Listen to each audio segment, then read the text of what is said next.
আমার স্বামী প্রবাসে থাকে, কেনাকাটার সব কিছু আমার করতে হয়, এক্ষেত্রে কি আমি গুনাহগার হব?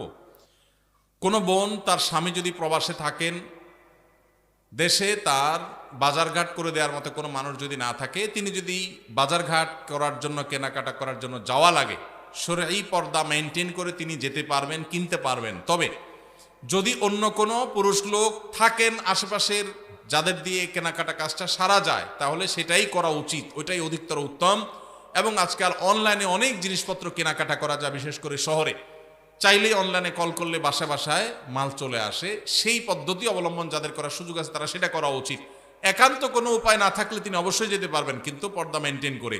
অনেক সময় আমাদের বোনেরা এই সুতা দিয়া, এই অজুহাত দিয়া লাগবে লবণ 1 কেজি, বাজারের এ মাথা থেকে ওই মাথা পর্যন্ত 7 চক্কর তওয়াব দিয়ে ফেলে, আছে না নাই?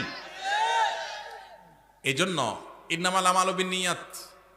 আপনার স্বামী প্রবাসে আছে, বাজারে যাওয়া জায়েজ আছে, হুজুরের কাছে মাসালা নিয়েছেন, নিয়ে এবার বাজারে বাজারে ঘুরতেছেন অহেতুক, পর্দার সাথে গেলেন না বেপর্দার সাথে গেলেন, তাহলে অবশ্যই আপনি গুনাহগার হবেন। এই জন্য বোনরা আল্লাহকে ভয় করবেন, যতটুকু আপনার না হলে নয় ততটুকু আপনি করতে পারবেন, অবশ্যই পর্দার সাথে।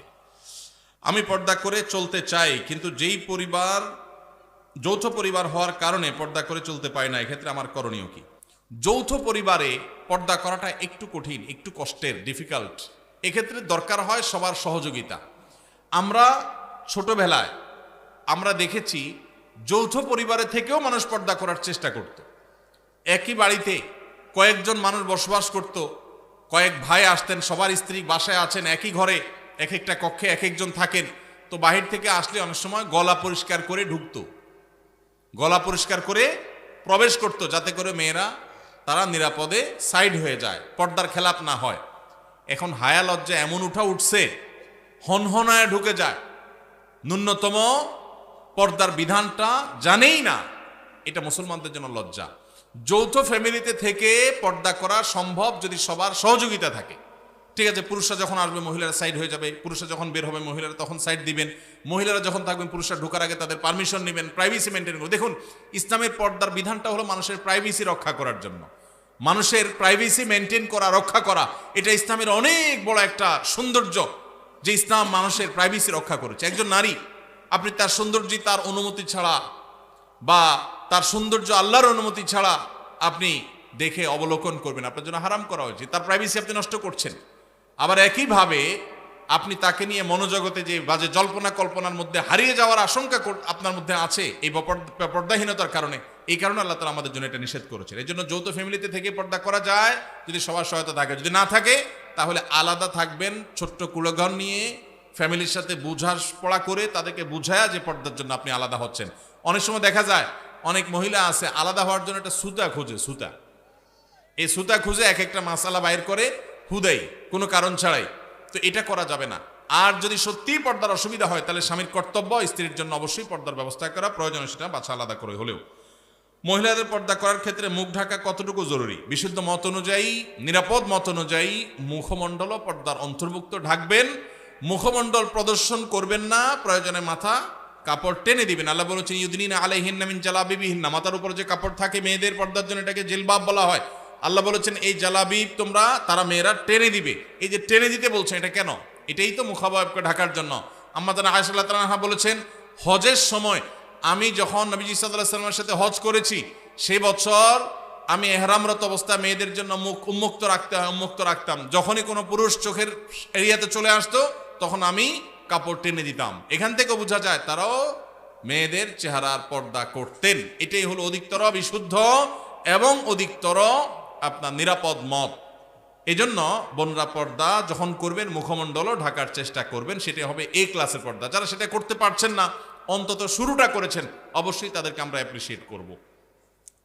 আমি দাড়ি রাখি, এটা আমার স্ত্রী পছন্দ করে না, এক্ষেত্রে আমার করণীয় কি? যাদের দাড়ি রাখলে তাদের বউ অপছন্দ করে, তারা বউকে জিজ্ঞাসা করবেন আমি দাড়ি রাখলে তোমার আসলে অসুবিধাটা কি? তখন স্ত্রী বলবে তোমার দাড়ি রাখা, দাড়ি চাল অবস্থা দেখলে তোমার চাচার মতো লাগে, আমার ভাল লাগে না। এটা তো বলবে যে তোমার মুখে দাড়ি থাকলে আমার কাছে ভাল লাগে না, হুজুর হুজুর লাগে, চাচা চাচা লাগে। এটা যদি বউ বলে তখন বউকে বলবেন ঠিক আছে, তোমার ভালো লাগে না, এটার প্রতি শ্রদ্ধা রেখে আমি দাড়ি চেঁচে ফেলবো, শেভ করে ফেলবো। তবে সেই সাথে আমারও একটা কথা আছে, তোমার মাথার এই যে এত লম্বা লম্বা চুল আমার একদম ভাল লাগে না। আমার মন চায় তুমি এগুলো সব চেষে একদম ফুল গোলালের মতো হয়ে যাও। আমার এটা খুব ভাল লাগে। আপনি যখন এটা বলবেন, আপনার স্ত্রী যিনি দাড়ি পছন্দ করছেন না, তিনি তখন আপনাকে যেটা রিপ্লাই দিবে সেটা হলো, তিনি বলবেন তোমার আসলে ডাক্তার দেখানো উচিত, তোমার মাথার সমস্যা হয়ে গেছে। মেয়েদের মাথার চুল আবার কেউ অপছন্দ করে? তখন আপনি বলবেন এই কথাটাই আমি বলতে চাইছিলাম আগে। এই যে মাথায় সমস্যা হওয়ার কথা আপনি আমাকে বললেন না, এই কথাটাই আমি বলতে চাইছিলাম, মায়ের ভয়ে বলি নাই। আল্লাহ তাআলা দাঁড়িয়ে আমার মুখে গজাইছেন, আপনার মুখে তো গজান নাই। আপনি মেয়ে মানুষ, আপনার মুখে তো গজায় নাই। নখ আমারটাও বড় হয়, আপনারটাও বড় হয়। শরীরের অন্য সমস্ত অঙ্গ প্রত্যঙ্গ বর্ধনশীল যেগুলো সব আপনারও বাড়ে, আমারও বাড়ে। শুধু দাড়িটা আপনার মুখে গজাই না, আর আমার মুখে গজায় এবং বাড়ে। মোচটা গজায়, যেন মোচ ছোট ছোট রাখতে বলছে ইসলাম। তাহলে আল্লাহ তাআলা আপনাকে একটা জিনিস দেয় নাই, আমাকে একটা জিনিস দিছে, তাহলে বোঝা গেছে এটা পুরুষত্বের মার্কা, এটা পুরুষত্বের মার্কা। এখন যে ভাইদের মুখে দাড়ি নাই, আপনারা রাগ করেন না, আপনাদেরকে কষ্ট দেওয়ার জন্য বলছি না। আমি শুধু এটুকু বলছি যে দাড়ি এটা পুরুষত্বের আলামত। দাড়ি এটা কিসের আলামত? পুরুষত্বের আলামত।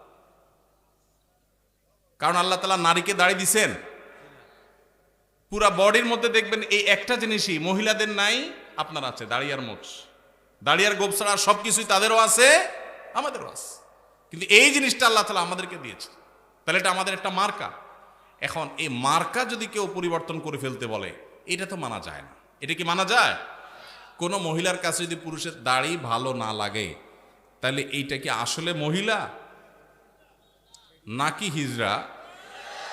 এইটা নিয়ে প্রশ্ন তোলার সুযোগ আছে, এটা নিয়ে প্রশ্ন তোলার সুযোগ আছে। কারণ মহিলা হইলে তো বিপরীত লিঙ্গের প্রতি টান থাকার কথা, মহিলা হইলে তো পুরুষের মুখে দাড়ি দেখে তার ভালো লাগার কথা, কারণ আল্লাহ তাআলা ওইভাবেই দিয়েছেন পুরুষকে। ভাইরা আমার, যেই মেয়ে আপনার দাড়িকে পছন্দ করবে না, আপনি ওই মেয়ে কি দুঃখে বিয়ে করতে যাবেন? দেশে কি মেয়ের তল পড়ছে নাকি, অভাব পড়ছে নাকি? আল্লাহ তাআলা আমাদের বোনদের রুচিগুলোকে ইসলামের সাথে সঙ্গতিপূর্ণ রুচি করার তৌফিক দান করুন। আল্লাহ তাদেরকে ভালো উন্নত রুচি দান করুন। আমাদের যেসব ভাইদের মুখে দাড়ি নাই, আল্লাহ ভাইদের মুখে দাড়ি দান করে দিন। আর যাদের মুখে দাড়ি আছে, শুধু দাড়ি থাকলেই যে খাঁটি মুসলমান হয়ে গেছে সেটা না, তাদের আখলাক আমল সবকিছুকে আল্লাহ ঠিক করার তৌফিক দান করুন।